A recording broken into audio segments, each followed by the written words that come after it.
On a gagné contre des bobtails, contre des labradors. Inoffensifs, les mecs. Arrêtez de croire qu'on a fait un bon match.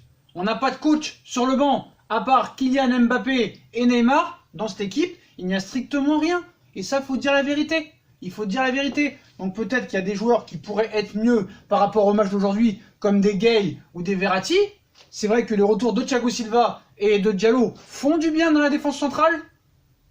Marquinhos en Ligue 1, c'est exceptionnel, d'accord? Pour certains, faut arrêter à un moment donné. Le gars, voilà, il va pleurnicher toute l'année et il nous a bien expliqué lors de ce match que sans Kylian Mbappé et Neymar, tu n'iras pas loin cette saison, que ce soit en Ligue 1 ou en Ligue des Champions. Faut dire la vérité. Même quand tu vois les propos de Kylian Mbappé après le match, qui dit on fait plus peur à personne. On fait plus peur à personne. Donc là, ceux qui viennent me dire c'est une victoire de Tuchel parce qu'il a fait rentrer Mbappé à la 59e minute, arrêtez s'il vous plaît. Arrêtez s'il vous plaît. Non mais moi je vais te dire un truc sur Tuchel. Voilà, parce que moi je peux crier plus fort que vous. Bon bah c'est un entraîneur de bac à sable. Voilà, faut le dire. Faut le dire. Sans Mbappé, quand même Mbappé, il a été élu homme du match alors qu'il a joué que 30 minutes le gars. Et ça faut être très clair là-dessus. Donc voilà. Donc bilan du match. Match ennuyeux à mourir. Voilà, match ennuyeux à mourir. Jusqu'à l'entrée de Kylian Mbappé, il n'y a rien eu. Alors Bordeaux, c'est d'une faiblesse, mais alors abyssale. Eux, Bordeaux, ils sont dans un état à chocolat. Mais quand je te dis la faiblesse de la Ligue 1, on en reviendra après. Comment la Ligue 1 a réussi à faire vendre son championnat 1 milliard, 100. D'accord, vous allez me dire c'est grâce à Neymar, c'est grâce à Mbappé, pas de souci. Mais dans ce match-là, déjà Bordeaux, ils n'ont rien fait. Navas, il a dormi pendant le match, Navas. Navas, il avait un sac de couchage pour se reposer. Parce qu'il n'y a rien eu à faire. Il n'a rien eu à faire, le gars. Je suis désolé, j'ai pris quelques notes. Et c'est important de le savoir parce que Paris n'a pas fait un grand match. Et encore, quand tu vois la rentrée de Kylian Mbappé, qui a fait une très très grosse rentrée, ça il faut le préciser. Mais il rate beaucoup d'occasions encore. Et Costil a fait un grand match du côté de Bordeaux. Donc voilà. Donc, franchement, trop imprécis, voilà, trop imprécis dans la zone de vérité. Et t'as deux joueurs qui te font passer un cap. Et qu'il n'y a que eux qui pourront te faire passer un cap. Donc croyez pas que quand Paris gagne un match, c'est grâce à Tuchel. Non, c'est grâce à Kylian Mbappé et à Neymar. Et pas autre chose. Donc voilà, je suis désolé. Voilà. Donc c'est Mbappé qui a relancé l'équipe et qui a donné la passe décisive pour Neymar. Mais sinon, il n'y a rien eu. Il n'y a rien eu. Voilà, Mbappé, il a tout changé dans le match. Il a tout changé. Même s'il rate encore 3-4 occasions et que ça continue des années après de toujours rater beaucoup d'occasions, je suis désolé, l'homme du match c'est Mbappé et personne d'autre. Le gars, il a tout changé, le gars. Il a tout changé. C'était le néant, il a tout changé, le gars. Voilà, donc moi, franchement, son entrée en jeu, elle a tout changé pour le PSG. Hein, pour son retour de blessure, le gars, voilà. C'est comme les premiers matchs de la saison dernière. Le match à Guingamp contre Nîmes et tout. C'est lui qui te les fait gagner. Les 4 premières journées de la saison dernière, c'est lui qui te les fait gagner. Et Bordeaux, Bordeaux, frérot, Bordeaux, ils ont rien fait, frère. Inoffensif. C'est incroyable. Franchement, c'est là que je te dis bravo Reims, parce que Bordeaux, c'est une honte cette équipe, franchement. Et la Ligue 1, franchement, c'est d'une faiblesse abyssale. Alors là, on va me dire, oh, ça y est, maintenant, quand Paris gagne, c'est la faute des joueurs de la Ligue 1. Bah ouais, c'est d'une faiblesse abyssale, il n'y a pas de technique. Il n'y a pas de technique dans ce championnat. Quand tu vois le match Lyon-Nantes, c'est horrible, c'est catastrophique. Donc voilà. Donc, qu'est-ce que je pourrais dire? Navas, bah, il a rien eu à faire. Meunier, bon, bah, sur le plan défensif, voilà, hein. Sur l'un de ses tacles, il a bien tenu son rôle. Diallo aussi, il a fait un match assez bon. Le retour de Thiago Silva, quand même, à noter. Bon, il faut le dire, c'est ton meilleur défenseur central avec Marquinhos. Et voilà, pour la Ligue 1, comme d'habitude. Voilà, pas pour la Ligue des Champions. C'est toujours pareil. C'est ça le problème. On sait que Thiago Silva est très bon en Ligue 1. Mais c'est en Ligue des Champions qu'il faut prouver. Donc voilà. Donc, bon, bah, Kurzawa, hein, comme d'habitude, hein, catastrophique. Je suis désolé. Catastrophique. Voilà. J'ai même pas envie de dire moyen, catastrophique comme d'habitude. Quand est-ce que tu vas nous mettre Baker? Quand est-ce que tu vas nous mettre De Baker? Quand tu vois l'équipe de Bordeaux ce soir, De Baker, il n'aurait pas été en danger. Et il aurait peut-être pu te prouver. Donc voilà, bah Gay, hein, il a eu un travail moins important à faire à la récupération, comme Verratti. Hein.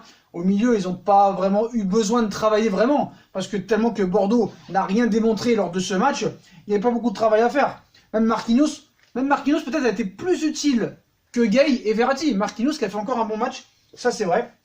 Un match compact, hein, dans le cœur du jeu, bah voilà. il a fait le boulot, il a amené une belle activité, du jeu vers l'avant. C'est quand même pas mal. Marco Verratti, bah, comme je vous ai dit, hein, par contre, voilà, le flop. Pour moi, le flop. Donc je m'attendais pas. Je pensais que ça allait être une bonne recrue. Pour l'instant, je suis en train de me tromper. À voir à la suite. Hein. Mais voilà, Pablo Sarabia, pour moi, c'est très très faible. Bon, même s'il a marqué un but qui était vraiment hors jeu. Mais voilà, Sarabia, j'en attends beaucoup plus. J'en attends beaucoup plus. Hein.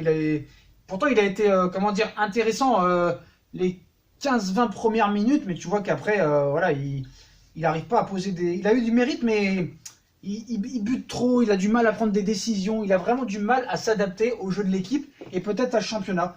Mais voilà, hein. Franchement, je ne l'ai pas trouvé... Il n'a jamais été dangereux, en fait. Il t'amène pas le danger. C'est un joueur qui fait pas vraiment peur, pour l'instant, aux autres équipes.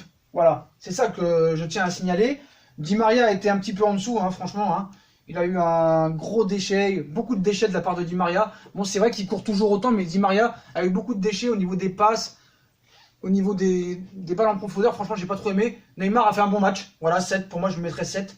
Neymar a fait un très bon match. Hein. Il a été aligné en pointe, hein, parce que Paris n'a pas vraiment joué avec des attaquants, hein, comme toujours Icardi est sur le flanc. Donc voilà. Moi, j'ai bien aimé Neymar quand même, hein, dans ses tentatives. Il a eu le mérite de poser des soucis, de créer un petit peu de jeu. Mais c'est sûr que quand il y a Mbappé à côté de lui, tu vois que Neymar est beaucoup plus performant. Tu vois, contre Reims, le gars, il était perdu, le pauvre. Il pouvait pas faire tout seul. Voilà. Donc moi, franchement, faut se calmer. Hein. La victoire est aucunement de la responsabilité de Tuchel. Franchement, il est catastrophique et il a montré que sans ces deux joueurs-là, il n'était rien. Voilà, il n'était rien. Il n'était rien sans ces deux joueurs-là et il ne sera rien sans ces deux joueurs-là. Voilà. Vous pouvez dire on est des suceurs de Neymar, de Mbappé. Eh ben oui, tu seras obligé. Voilà. Voilà. Neymar, il a été très remuant. Mbappé, il a tout changé. Et quand même un mot à dire sur Bordeaux. C'est une catastrophe, le niveau de Bordeaux. Le niveau de jeu de Bordeaux est une catastrophe. Et ça va être un problème pour la Ligue des Champions. Parce que normalement, Lyon était ton principal concurrent. C'est une catastrophe. On l'a vu encore contre Nantes aujourd'hui. Monaco, ça a du mal, même si ça commence à gagner, ça a du mal à vraiment commencer à pénétrer. Marseille, c'est une catastrophe. Donc, tu n'as pas de concurrent.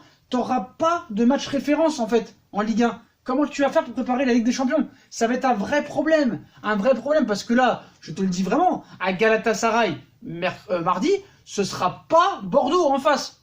Donc, il y en a qui croient que Galatasaray, c'est une équipe de merde. Ne pensez pas ça du tout. Là-bas, avec le public chaud et avec l'intensité et le pressing qu'ils vont mettre, c'est là qu'on va voir s'ils ont les cojones. Mais quoi qu'il en soit, Tuchel ne sera jamais responsable des victoires, les potos. Voilà. C'est ces deux gars-là qui te feront gagner les matchs. Voilà. Parce que c'est les deux stars. Il n'y a que eux qui peuvent imposer quelque chose dans l'équipe. Voilà, faut dire la vérité. Faut dire la vérité au bout d'un moment. Voilà. Donc, comme il a dit, maintenant, un truc très bien. Et au moins, lui, Mbappé, prend ses responsabilités en interview, contrairement à M. Tuchel, hein, que lui, c'est toujours la faute des autres. Mais voilà. Dites-moi ce que vous avez trouvé de bien et dites la vérité en commentaire. Qu'est-ce que vous avez trouvé de bien de la première à la 55e minute? Rien. Il n'y a rien eu. Il n'y a rien eu. Voilà, Paris a joué une demi-heure à l'entrée de Kylian Mbappé. Voilà. Donc on va voir un petit peu les réactions d'après-match. Hein. Franchement, bah, le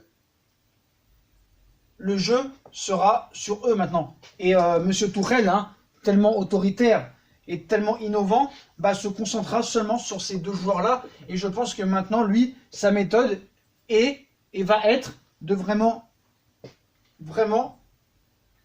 mettre son jeu sur ces deux joueurs-là. Après, la rentrée de Icardi et de Cavani te feront peut-être apporter aussi encore plus de peps niveau offensif. Mais voilà, ce gars-là, maintenant, ses excuses, ce sera toujours d'avoir ces deux joueurs-là au haut niveau. Donc il va falloir qu'il gère vraiment bien les deux cas, les blessés. Il faut que ces deux joueurs-là ne soient pas blessés pour le Paris Saint-Germain et pour Tuchel. Sinon, tu n'arriveras à rien.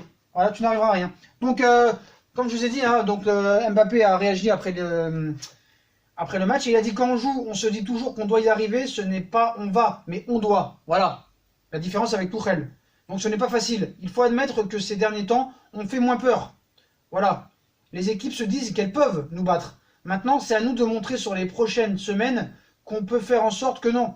Elles ne peuvent pas. Elles arrivent à produire de plus en plus de jeux et viennent de plus en plus haut. ce qui nous fait courir de plus en plus. Donc on est de plus en plus fatigué, c'est normal. Quand tu ne gagnes pas les matchs, les équipes ont moins peur de toi. Il faut se remettre à gagner, à marquer beaucoup de buts, et je pense que ça va revenir comme avant. Donc voilà, donc les vrais entraîneurs du Paris Saint-Germain, c'est qui maintenant? C'est Mbappé, Neymar et Leonardo. Voilà, et Leonardo, il n'a pas à se justifier, le gars. Si t'as envie de le virer, le gars, vire-le. Voilà, t'as viré Camboré parce qu'il était premier, t'as viré des Laurent Blanc. Vire-moi cet entraîneur, parce que tu sais très bien qu'il sera dépendant de ces deux-là. Voilà, soyez vraiment conscients de ça. Il est nul, c'est une pomme de terre. Il sert à rien. À part s'agiter comme ça, il sait rien faire. Il sait rien faire. Le mec, il s'est assis sur une glacière. Il s'est pris pour Bielsa, le mec. Mais t'es un fou, frère. Tu n'arrives même pas à la cheville. Incroyable. Et Bordeaux, c'était comme, c'était pire que Lyon la semaine dernière. Ils viennent chercher quoi, les mecs? Au moins Reims, même si c'était pas la même équipe que contre Reims. Mais voilà, Reims, ils ont tenté des choses. Essayé de jouer un minimum. Comme Toulouse, quand ils en avaient pris 3 au parc, comme Nîmes. Mais ils ont rien fait, eux. Ils ont refusé le jeu. Bordeaux a refusé le jeu. Et pour moi, c'est une honte dans cette Ligue 1. C'est une honte, voilà. C'est incroyable. Donc voilà, je crois qu'aussi, il y a Neymar qui s'est exprimé. Il a dit qu'il était content du retour de Mbappé, qu'il était ravi, qu'ils espèrent faire de bonnes choses ensemble. Donc voilà. Donc je pense que les deux, maintenant, bah, on sait qu'ils s'adorent, hein. Donc Mbappé de retour, bah, Neymar, c'est sûr que lui, c'est du pain béni pour lui, hein. Donc le retour de Mbappé est un plaisir, dit-il. Il est revenu avec son sourire, sa bonne humeur et son football. Voilà. Donc maintenant les potos, on a vu que sans ces deux joueurs-là, le Paris Saint-Germain n'est rien. Parce que le problème, c'est que le Paris Saint-Germain a un coach de merde. Et avec ce coach de merde, il est incapable de gérer, de construire et d'innover sans ces deux joueurs-là. Et là, je commence à voir les commentaires. Bah, c'est pareil au Barça. C'est sûr que quand t'as pas Messi et Arthur, c'est moins bien. C'est sûr qu'à la Juve, quand il n'a pas Ronaldo et je sais pas qui, c'est moins bien. C'est sûr que quand City, ils ont pas Sterling et De Bruyne, c'est moins bien. Et alors, il y en a. Et alors, Liverpool l'année dernière, sans Salah, sans Firmino, ils en mettent 4 à Barcelone. Donc votre argument ne tient pas. Voilà, je reste sur mon idée et je resterai jusqu'à la fin, que cet entraîneur est un nul et qu'il est dépendant de ces deux stars. Et c'est ces deux stars, si tu gagnes et si tu vas loin en Ligue des Champions, ce sera grâce à ces deux grandes stars. Donc, en espérant pour Paris, pour nos supporters et pour cet enfoiré de pommes de terre, que ces joueurs-là ne seront pas blessés toute l'année. Voilà, c'est la seule chance pour lui, à cette pomme de terre, de réussir. Et si jamais on réussit grâce à eux, t'inquiète pas qu'on fera, on soulignera que ce ne sera pas grâce à toi, que ce sera grâce à eux. Parce que toi, tu es une pomme de terre. Et j'attends de voir le match mardi soir, parce que mardi soir, ce ne sera pas Bordeaux en face. Galatasaray est une très très bonne équipe et vous verrez que voilà, là c'est un vrai test. Mais quoi qu'il en soit, c'est comme la Coupe du Monde en 2006. Quand la France gagne, quand la France va en finale, excusez-moi, et perd contre l'Italie, bah, c'est pas grâce à Domenech, c'est grâce à Zidane, c'est grâce à Thuram, c'est grâce à Makelele, à Vieira, au cadre, au Henry, c'est pas grâce à Domenech.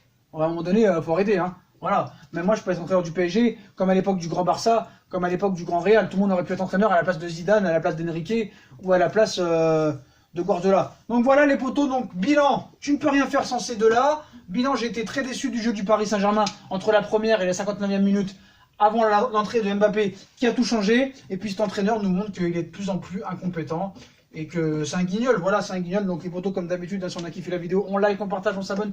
Dites-moi en commentaire ce que vous avez pensé du match, de la rentrée d'Mbappé, du but de Neymar, de la suite des événements, du match mardi soir en Ligue des Champions. Puis je vous souhaite une bonne vidéo. Et ce soir, il y a beaucoup de vidéos qui vont sortir parce qu'on est en mode folie. Tchuss les potos!